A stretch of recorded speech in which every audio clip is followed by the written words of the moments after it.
Well, as usual, you have your mainstream media talking heads out here, you know, particularly black women out here, trying to shame Charlemagne the God for speaking against Joe Biden's campaign to run for reelection, trying to tell black folks don't listen to Charlemagne the God. Not that everybody listens to Charlemagne the God anyway, because personally I'm not a big fan of Charlemagne, and Charlemagne be on some real BS when it comes to some of the stuff that he advocates for. But to the point is that here it is, of course, two Gen X females, both pretty much washed up.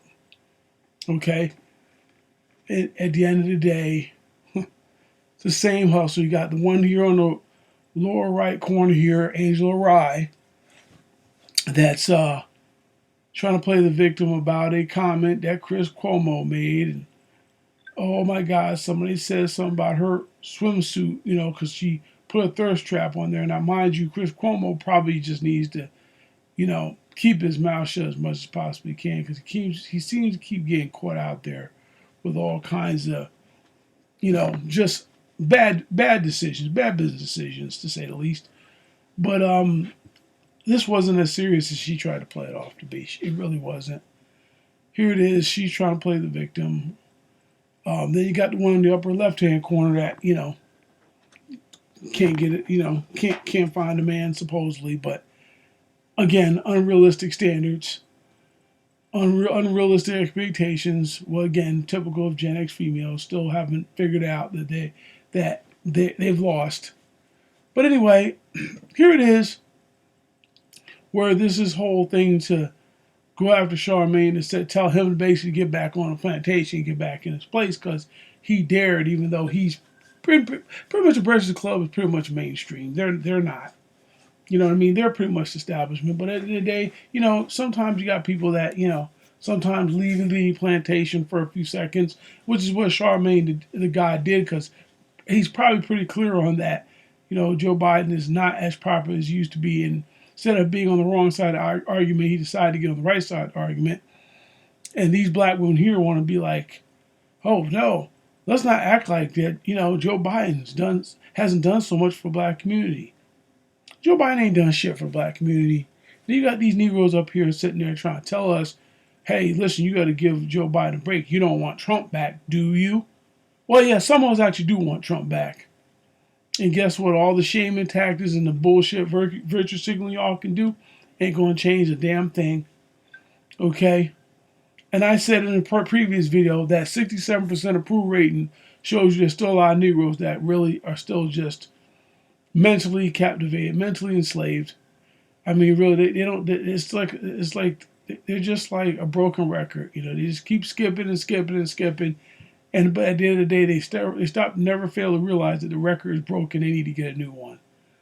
But we can't listen to these people like this right here. We can't listen to them because they're nothing but establishment mouthpieces. That's who they get paid by, and they're becoming less relevant by the day. And the only thing they got is to try to pull you Negroes back on the plantation, on the Democrat plantation. Because at the end of the day, they're getting paid basically by the liberal media. Let's call it what it is. And that's who they get. That's who they rely on for their daily bread. So they're gonna say what they want to say. Same way with Whoopi Goldberg, the liberal view, that whole thing, all of them, Joy Behar. They're all gonna sit there and make up stuff about Trump and then try to make excuses for Joe Biden around every corner. Well, there is none. Joe Biden is an empty suit. He's a rubber stamp for the establishment. And at the end of the day, he's not good for the country. Let's just be real. People can talk about how racist the Republicans are and all this other stuff. Well, I'll tell you one thing.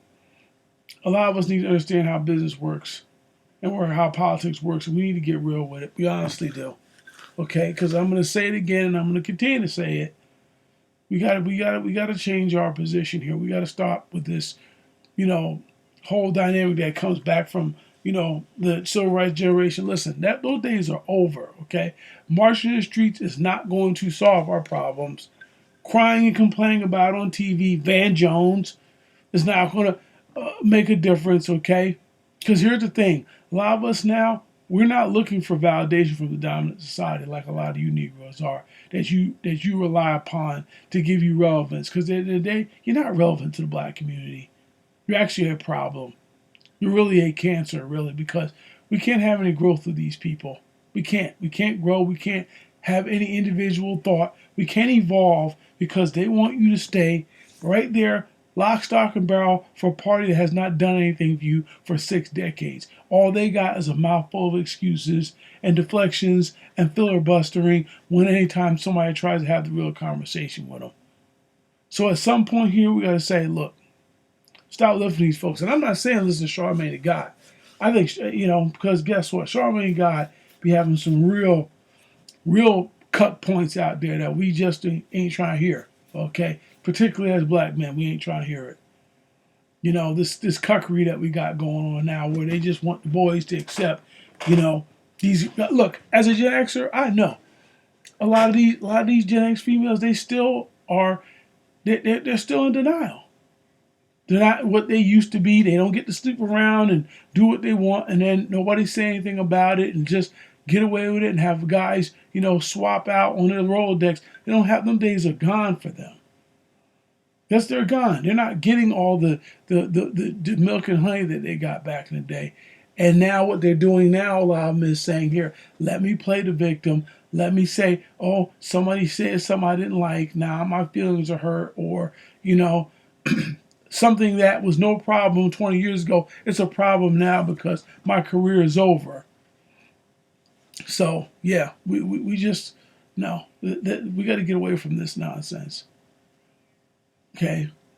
Can't listen to these women. These women right here, they get paid to say whatever the establishment wants them to say for them to keep a job. They are not your friends. They are not looking out for the black community. Point blank, period. They're not. They're looking out for when Zaddy gives them a check and make sure Zaddy pays them. That's what they're worried about. That's what Joy Reid is worried about. Okay? That's what Simone Sanders is worried about. Simone Sanders, the linebacker that made sure she had to be a bodyguard for Joe Biden when he was running for president. Remember that? Remember that? Yeah. Sat there and tackled that girl, practically grabbed her up off the stage for Joe Biden. And they basically treated her like, really, she got treated like a high-priced slave at the end of the day. And they got rid of her and then had said, yo, MSNBC, do us a favor. Get her out of here so we ain't got to deal with her no more. Give her a slot. Give her something. We don't want her no more. Okay? Bottom line. So, it doesn't matter. Stop listening to these black talking heads in the media try to tell you you need to stay on the Democrat plantation. Don't let them shame you. Don't listen to what they got to say, because they're full of shit. They're only trying to say what their paymasters want. Roland Martin, all of them. That's all they're about. Is making sure that they can get a job with the DNC or any type of neoliberal organization that they can get a job with. They want to play identity politics day and night. That's it. That's all it's about. That's all it's about. I mean, you had Joy Reid on the show arguing with some woman about whether or not they should have these pornographic books in school. I mean, it's disgusting. It's disgusting what's going on. I'm telling you right now, once they get done with these folks, it's over. And that's, I think, in essence, what's happening to Angela Rye. And I'm gonna tell you right now, Ebony K. Williams, she ain't far away. She's getting there. She'll be next. She'll be next ones that'll lose her relevancy. You know what I mean? Or what little relevance that she has. So all these degrees that they want to talk about, guess what? They ain't helping you. Don't nobody care. People care about what's in their refrigerator. They care about how much it costs to pay their rent. They care about being able to pay their bills. They're concerned about how much it costs for them to buy food and the fact that they don't have to work 5 jobs just to basically pay the bills just to live. That's what they're worried about. You got massive inflation. You got supply chain issues. You got all these other problems. High gas prices. Now, that gas prices want to pretend to come down now because the very same people who run the gas companies apparently want Joe Biden to get reelected. Then nobody's fooled by this. Nobody, at least in their right mind, should be fooled by it. The sudden drop in gas prices, because gas prices never even got anywhere near $3 a gallon. Okay, or at least right at $3 a gallon for the last 3 years. Now all of a sudden oh wait, wow, the gas prices are trying to come down. Oh, there's these new jobs, all this other nonsense. The bullshit, people.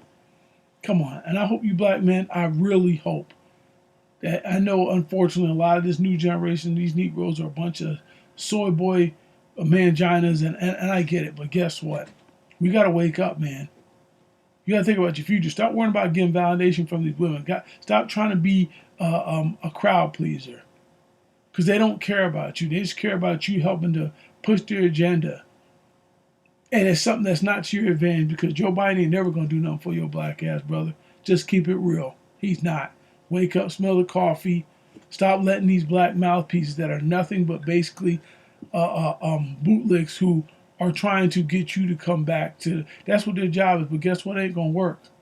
And more of us need to get off the plantation. 67% is still way too high. And then they want to talk to Stacey Abrams about how she's struggling and all this stuff. Stacey Abrams struggling because people don't want to buy her nonsense either. But yet, what is she complaining about? 85% of black men voted for her for governor. She lost. Oh well, suck it up and deal with it.